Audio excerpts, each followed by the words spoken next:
Hello बच्चों, let's see the question. The question is which of the following electrolytes has the same value of van't Hoff factor as that of aluminium sulphate if all are 100% ionized.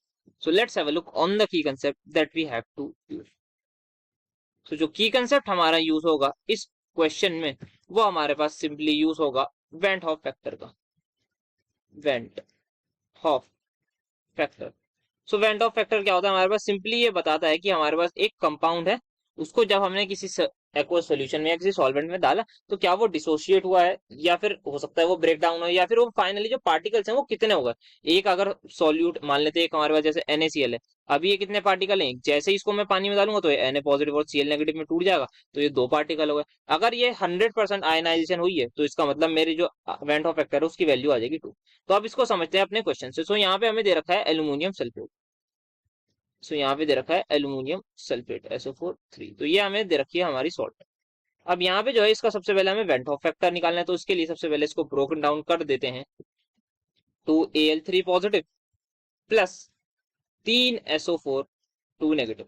तो यहाँ पे जो n की value है वो कितनी आ जाएगी? ये 2 है, ये 3 है, तो n मेरा हो जाएगा 2 + 3 दैट इज इक्वल टू 5. अब यहाँ पे इसके I की अगर मैं वैल्यू निकालने चाहूँ, यहाँ पे क्या दे रखी है? 100% आयनाइजेशन, मतलब अल्फा की वैल्यू है 1. I is equal to 1 + n-1 into 1.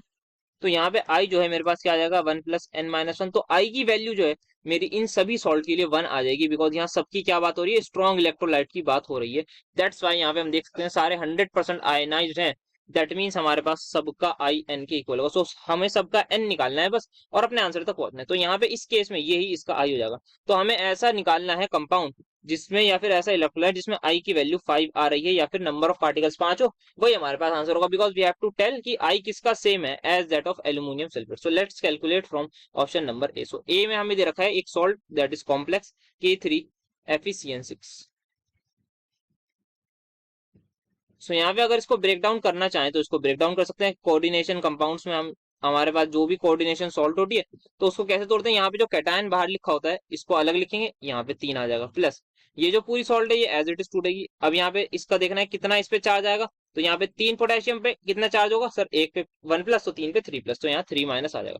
तो अब इसका हम निकालना चाहें तो 3 पोटेशियम एक ये, तो आई जो कि इक्वल है n के, जो कि इक्वल आ जाएगा 3 + 1 दैट इज 4. तो ये हमारा आंसर नहीं होगा, बिकॉज हमें n चाहिए 5.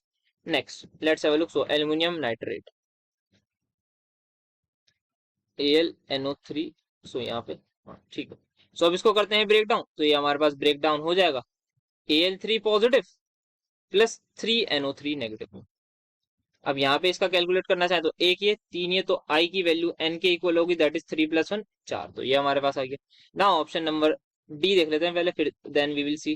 तो K2SO4 यहाँ पे सिंपल सी सॉल्ट दे रखी है, तो करते हैं इसको ब्रेक डाउन. तो ये हमारे पास किस में ब्रेक डाउन होगी? K2SO4 will be broken down into यहाँ पे 2 पोटेशियम और एक सल्फेट आयन में. तो हमारे पास 2K positive plus SO4 2 negative. तो यहाँ पे अगर मैं कैलकुलेट करूँ तो ये 2 ये 1, तो आई की वैल्यू मेरे पास आ जाएगी 3. ओके.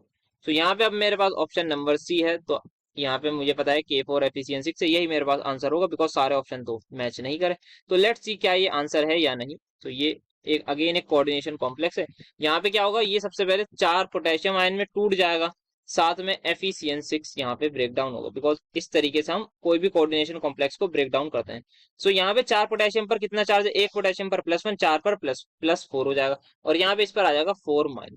तो यहाँ पे ये आ गया है. अब कैलकुलेट करते हैं आई की वैल्यू. तो 4 और 1, तो i is equal to n that is equal to 4 + 1 that is equal to 5. So यहाँ पे इसकी वैल्यू क्या आ गई? 5 के इक्वल है. तो यही हमारे पास आंसर हो जाएगा, बिकॉज वी वांट कि ऐसा आई मिले जिसमें आई इज इक्वल टू 5 हो. सो यही हमारा आंसर हो जाएगा. So the final answer is going to be option number C. Hope you understood well. Best of luck.